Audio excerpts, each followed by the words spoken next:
apabila Allah Subhanahu wa taala menetapkan untuk mencipta manusia dengan sifat tertentu umpamanya, maka nama Allah itu adalah Al-Khaliq. Jadi Al-Khaliq ini hanya berupa ketetapan dari Allah untuk menciptakan sesuatu dengan sedemikian rupa. Allah menetapkan untuk menciptakan sebatang pohon dengan demikian, itu ketetapan Allah menciptakan pohon tadi namanya Al-Khaliq. Nah kemudian apa yang diputuskan oleh Al-Khaliq tadi diwujudkan dari asalnya tiada diwujudkan kepada ada. Nah mewujudkan sesuatu yang asalnya tidak ada itu kepada ada, itulah Al-Bari. Nah sesuatu yang sudah diwujudkan oleh Al-Bari ini disusun, dirupakan, diperhiasi, itulah namanya Al-Musawwir. Potongan-potongan kita yang macam ini, nah itu Al-Musawwir. Ada rupa macam ini, ada yang hidungnya mancung, ada hidungnya macam itu Al-Musawwir. Dan itu yang paling terbaik ciptaan Allah untuk dia.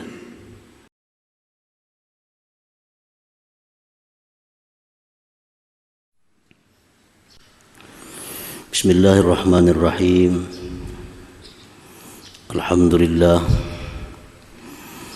Alhamdulillahilladzi samma nafsahu bil khaliqil bari'il musawwir alladzi khalaqal khalqa wa bari'ahu wa sawwarahu bila sabqil amthali wan nadha'ir. Ashhadu an la ilaha illallah wahdahu la syarika lahul mudabbirul muqaddir. Wa ashhadu anna sayyidana Muhammadan abduhu wa rasuluhul munziru wal mubashshir. Allahumma salli wa sallim ala nabiyyil muzammil wal muddathir sayyidina wa maulana Muhammadinil hadi ilal taqwa wal bir. Wa ala alihi wa ashabihi wa zurriyatihi wa atba'ihi ila yaumil akhir. Amma ba'd. Al-mukarramun wal muhtaramun ma'asyiral habaib wal ulama, para muhibbin, hadirin hadirat rahimakumullah. Puji syukur senantiasa kita panjatkan kehadirat Allah Subhanahu wa taala, yang mana pada malam ini kembali kita dikumpulkan, dipertemukan oleh Allah di Masjid Bustanul Muhibbin yang penuh berkah dan rahmat ini. Salawat dan salam kita haturkan atas junjungan kita Nabi besar Muhammad sallallahu alaihi wasallam dan seluruh keluarga, para sahabat, zuriat dan pengikut beliau ila yaumil akhir. Para muhibbin rahimakumullah, as-sani ashar was-salisa ashar war-rabi'a ashar min asma'illah al-husna al-khaliqul bari'ul musawwir. Yang ke-12 dan ke-13 dan ke-14 dari Asma'ul Husna, Al-Khaliq, Al-Bari, Al-Musawwir.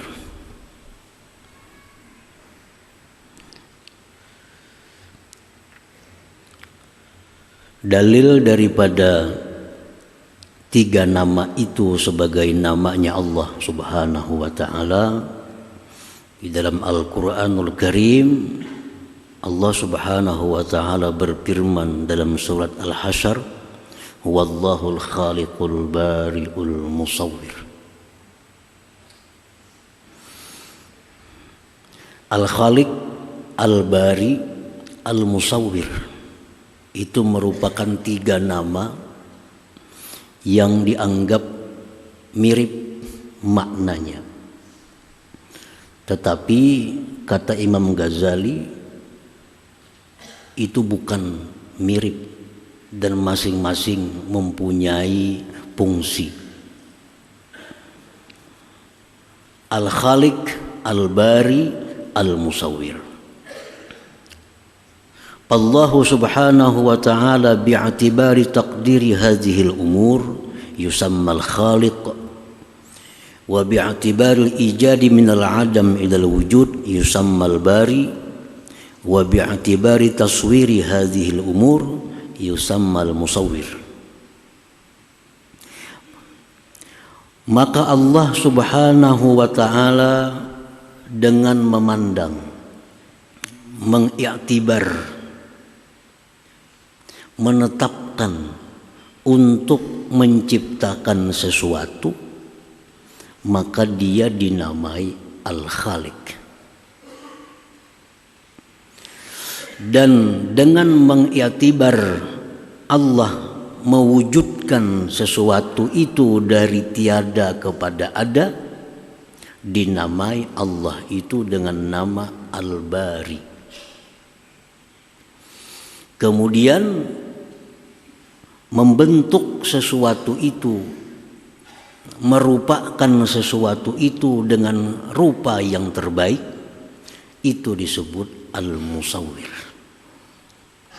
Jadi apabila kita melihat suatu makhluk Allah, maka itu tidak terlepas daripada Al-Khaliq, Al-Bari, Al-Musawwir. Karena adanya seluruh yang di alam semesta ini itu merupakan mazhar atau penampakan dari nama Allah Al-Khaliq, Al-Bari, Al-Musawwir ini. Para muhibbin rahimakumullah. Fa idza qaddara Allah taala ay yakhluqal insana bi suratil khassah masala fa huwal khaliq. Apabila Allah subhanahu wa ta'ala menetapkan untuk mencipta manusia dengan sifat-sifat tertentu umpamanya, maka nama Allah itu adalah Al-Khaliq. Jadi Al-Khaliq ini hanya berupa ketetapan dari Allah untuk menciptakan sesuatu dengan sedemikian rupa. Allah menetapkan untuk menciptakan sebatang pohon dengan demikian, itu ketetapan Allah menciptakan pohon tadi, namanya Al-Khaliq. Imam Ghazali dalam kitab beliau Al-Maqsidul Asna menjelaskan, untuk memudahkan paham, beliau bikin contoh. Padahal Allah itu maha suci daripada contoh. Cuma untuk mendekatkan paham. Andai kata kita membuat satu keputusan, membikin rumah dengan demikian. Nah, itulah Al-Khaliq.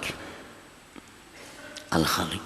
Jadi hanya berupa satu keputusan untuk menciptakan sesuatu dengan demikian sifatnya, perhiasannya, nah disebut Al-Khaliq.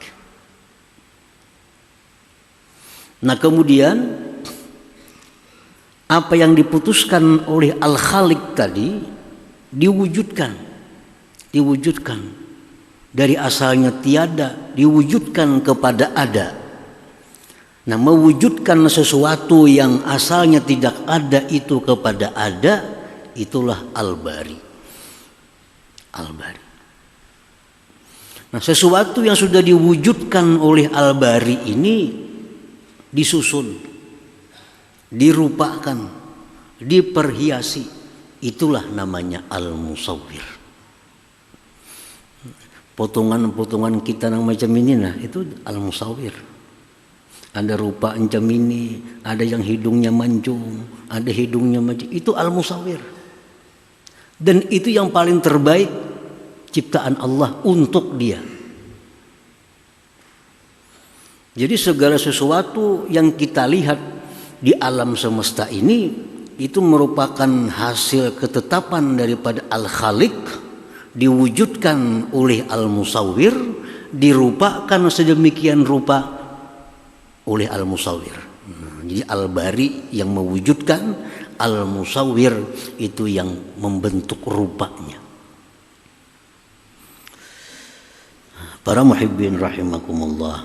Oleh karena itu susunan Asmaul Husna ini sedemikian rupa disusun oleh Allah. Wallahul khaliqul bari'ul musawwir. Itu kan susunannya demikian dalam Al-Qur'an. Wallahul khaliqul bari'ul musawwir lahul asmaul husna.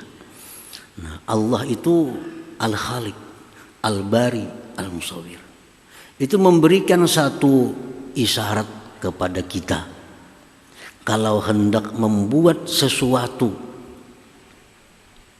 rancang sesuatu itu, pikirkan sesuatu itu, lalu diputuskan untuk mencipta, untuk memperbuat atau meninggalkan. Ini supaya kita Al-Khaliq. Nah, rancangan yang sudah ditetapkan itu mesti diwujudkan, baru diperhiasi menjadi sesuatu yang sangat indah. Jadi nama susunan Asmaul Husna itu bukan sembarang susunan. Itu semua susunan Asmaul Husna mempunyai makna-makna, isyarat-isyarat yang tertentu dari Allah Subhanahu wa taala untuk kita pelajari, untuk kita gali lebih jauh. Kenapa susunannya demikian? Mulai Allah Ar-Rahman, Ar-Rahim, Al-Malik, Al-Quddus, As-Salam, Al-Mu'min, Al-Muhaimin, Al-Aziz, Al-Jabbar, Al-Mutakabbir. Susunan itu bukan tanpa arti. Semua itu susunan ada makna yang halus di dalamnya, yang bisa dijadikan pelajaran kita untuk kehidupan di alam dunia ini. Nah, para muhibbin rahimakumullah.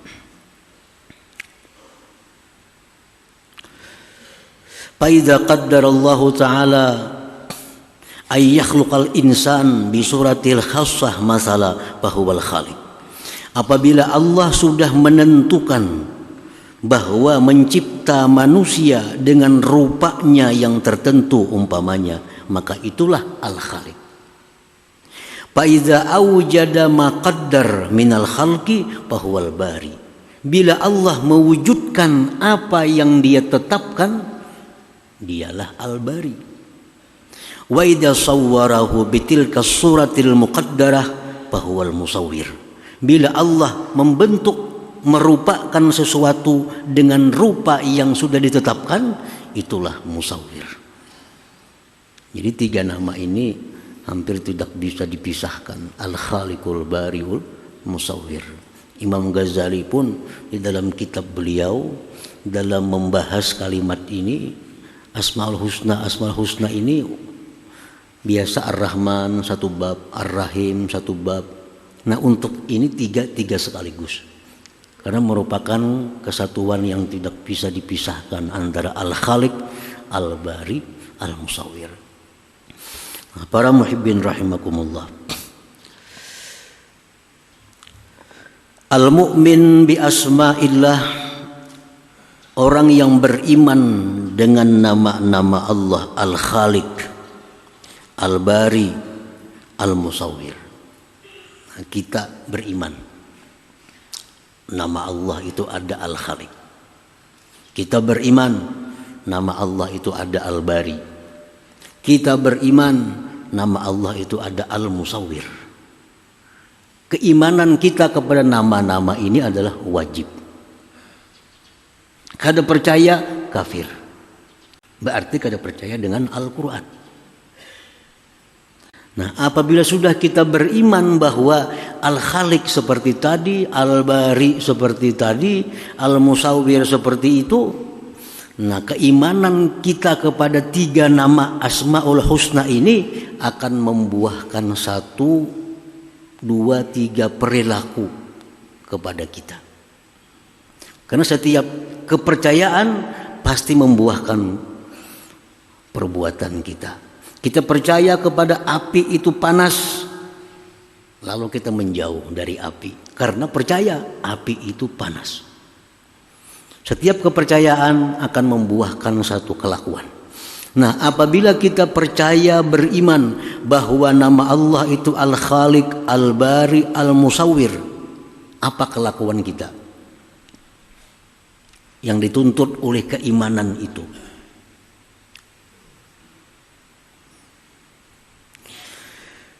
Ayyuqaddira fi'lat ta'at wa dzalika bihammiha. Bahwa orang yang beriman dengan 3 nama Allah tadi, dia mesti menentukan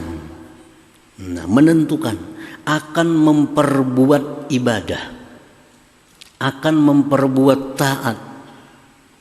Dan yang demikian itu bihammiha, dengan mencita-citakannya, dengan cita-cita yang kuat. Jadi dalam hati kita ini mesti ada ketetapan, cita-cita yang kuat bahwa kita ini hidup untuk ibadah kepada Allah. Itu sudah ketetapan kita dalam hati, sudah merupakan cita-cita kuat dalam hati kita bahwa kita hidup ini adalah untuk beribadah kepada Allah Subhanahu wa ta'ala.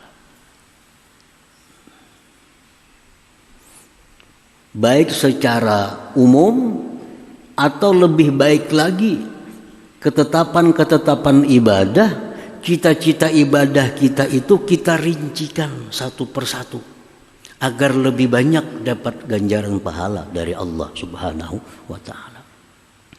Misalnya, setiap malam kita mempunyai takdir, ketetapan, cita-cita yang kuat. Setiap malam kita bercita-cita, esok pagi aku sembahyang subuh berjamaah di awal waktu. Nah, cita-cita. Dan esok aku akan sembahyang duha pada jam 9 misalnya. Esok aku akan baca Quran 1 juz. Esok aku akan sembahyang zuhur berjamaah di awal waktu. Besok aku akan sembahyang maghrib di awal waktu berjamaah. Besok aku akan bersedekah. Besok aku akan memberi makan orang. Nah, kita buat cita-cita, kita buat ketetapan-ketetapan kita untuk besok hari. Nah, dan lebih baik lagi ketetapan kita itu disertai, digantungkan dengan masyiatillah, dengan insya Allah. Lebih tambah lagi pahalanya.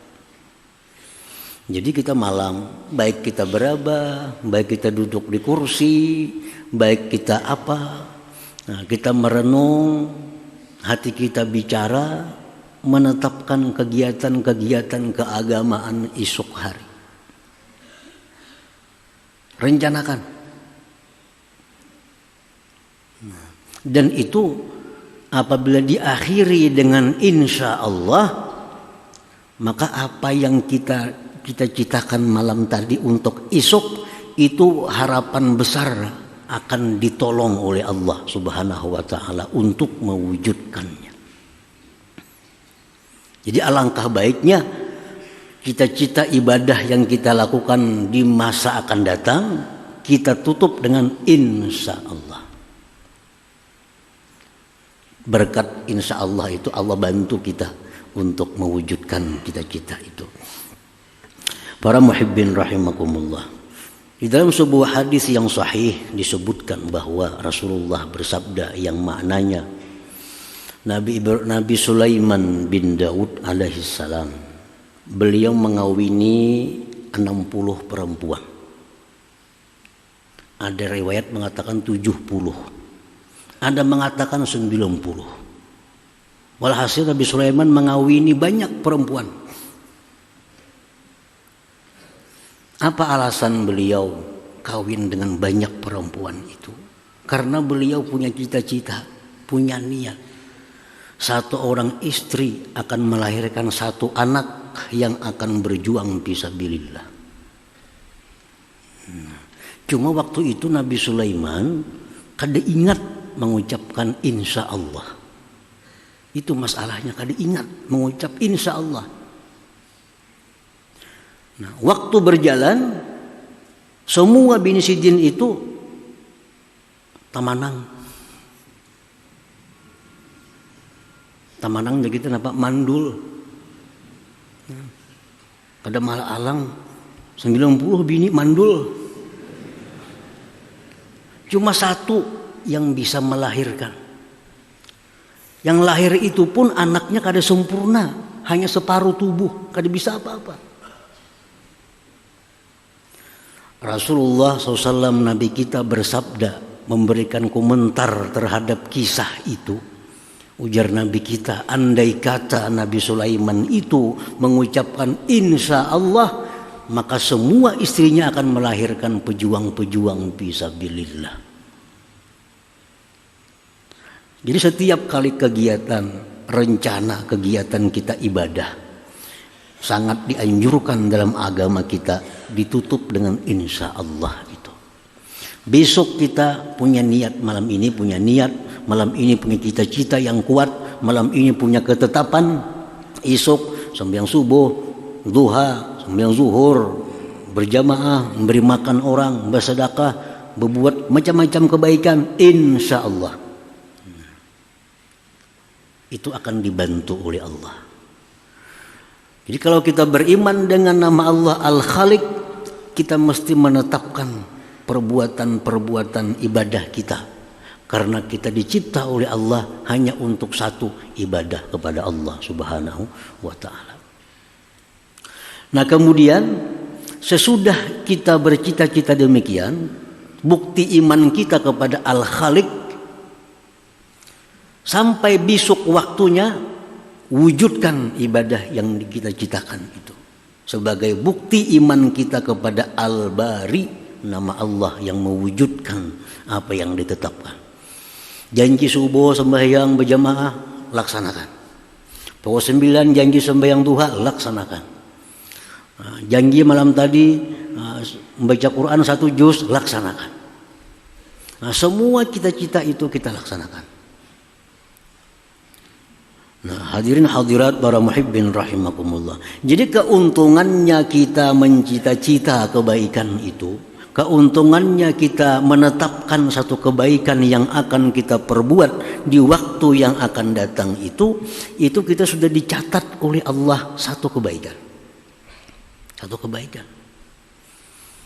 Dalam riwayat yang sahihah disebutkan Allah berfirman dalam hadis qudsi, paman hamma bihasanah, barang siapa yang memperbuat satu kebaikan, mencita-cita satu kebaikan, mencita-cita satu kebaikan, dan belum dia laksanakan kebaikan itu, kata baha indahu hasanatan kamilah, Allah tulis dalam buku catatan amal satu kebaikan yang sempurna. Belum lagi digawi, belum dilaksanakan, kita sudah dapat keuntungan satu kebaikan yang sempurna.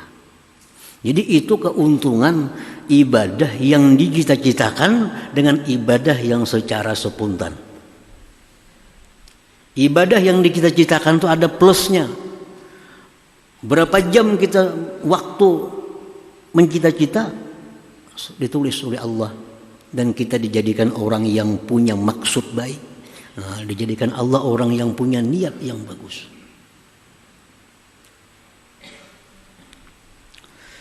Nah kemudian sesudah dia wujudkan ibadah yang ditetapkannya sebagai bukti kepada iman Al-Bari, dia bikin ibadah itu dengan sebaik-baik ibadah.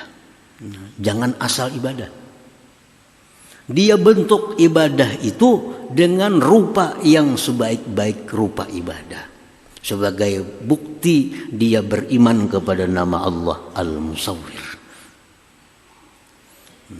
Jadi 3 macam itu. Tetapkan ibadah-ibadah yang akan kita perbuat. Sampai waktunya wujudkan ibadah itu.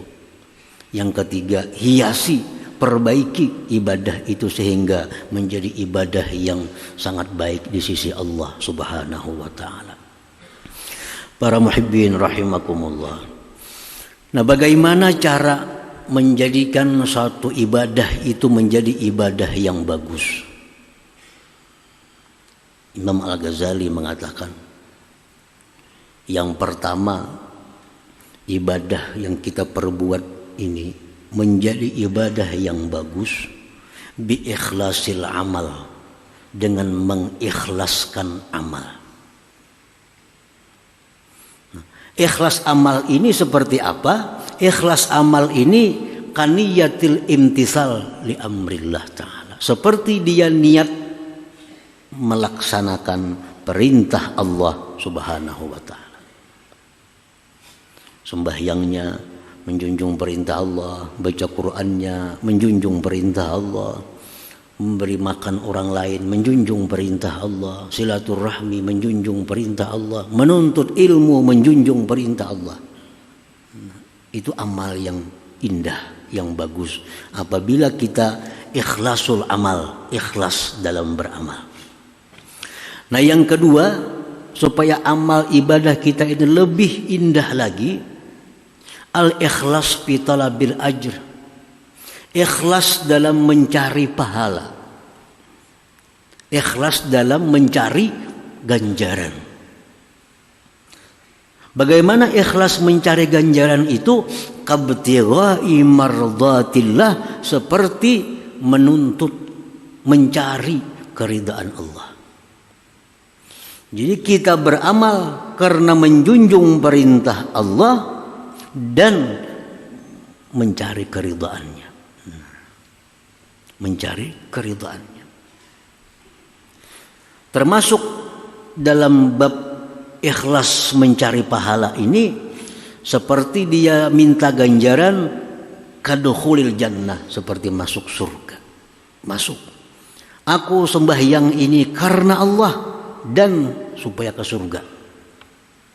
Masuk dalam ikhlas talabul ajr. Atau yang lebih rendah lagi, dia beribadah itu menjunjung perintah Allah li salamatid darain, untuk selamat dunia akhirat. Itu masuk dalam ikhlas talabul ajr. Nah, jadi kita beribadah menjunjung perintah Allah dan mengharapkan ridhanya. Itu yang nomor satu.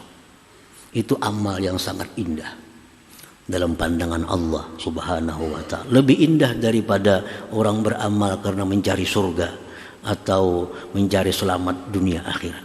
Walaupun itu baik, tapi lebih baik lagi kalau kita beramal mencari keridhaan, mengharapkan keridhaan Allah Subhanahu wa ta'ala. Para muhibbin rahimakumullah. Yang ketiga, amal itu supaya lebih indah, lebih bagus, wa bi dzikri minnatillahi ta'ala, mengingat anugerah Allah. Nah, kita ini beribadah, kita ingat bahwa kita bisa beribadah ini anugerah Allah. Anugerah Allah, bukan dari diri kita, bukan dari karena ilmu kita. Bukan dari ilmu kita bisa beribadah, tapi kita bisa beribadah karena anugerah Allah. Nah, ingat itu. Jangan macam Qarun. Nah, Qarun itu alim. Luar biasa alimnya. Bahkan hafal Taurat dan paling hebat bacaan Tauratnya. Tapi Qarun ini kaya, dia merasa kayanya itu dengan ilmu pengetahuan yang ada pada dirinya. Dia lupa itu anugerah Allah. Akhirnya Qarun dan hartanya tenggelam. Karena ada ujub dalam dirinya. Merasa itu dari dirinya sendiri, dari ilmunya, dari kehebatannya. Nah, jadi kita beramal, kita bisa nuntut ilmu, kita bisa berkumpul di sini semata-mata karena kita dapat anugerah Allah. Dapat anugerah Allah, dapat taufik hidayah Allah. dan kita dapat berkumpul di sini. Setiap ibadah kita ingat bahwa ini anugerah Allah. Nah, yang keempat, supaya amal itu lebih indah di sisi Allah, wa ta'zimi taufikillah, mengagungkan taufik Allah ini. Mengagungkan, kita ini merasa bangga, kita merasa untung bahwa kita ini bisa beribadah. Merasa untung. Kita dapat duit 1 juta, pasti ada merasa untung. Dapat duit 10 juta, pasti ada kita merasa untung. Nah, kita beribadah ini bisa lebih lagi hendaknya merasa untung, dapat taufik dari Allah Subhanahu wa ta'ala. Bila 4 hal ini kita sertakan dalam ibadah kita, maka ibadah ini bukan hanya sekedar ibadah, tapi merupakan ibadah yang dirupakan dengan rupa yang sangat indah di sisi Allah Subhanahu wa ta'ala. Para muhibbin rahimakumullah. Jadi itulah buah iman terhadap nama Allah Al-Khaliq. Kita atur, kita rancang, tetapkan ibadah-ibadah yang akan dikerjakan. Buah iman kepada Al-Bari, kita wujudkan ibadah yang sudah ditetapkan. Buah iman kepada Al-Musawwir, kita baguskan ibadah yang sebagus-bagusnya di sisi Allah Subhanahu wa ta'ala. Mudah-mudahan Allah memberikan hidayah kepada kita. Amin ya rabbal alamin. Ila hadratin Nabi sallallahu alaihi wasallam. Al-Fatihah. Iyyaka na'budu wa iyyaka nasta'in. Shiratal ladzina an'amta 'alaihim.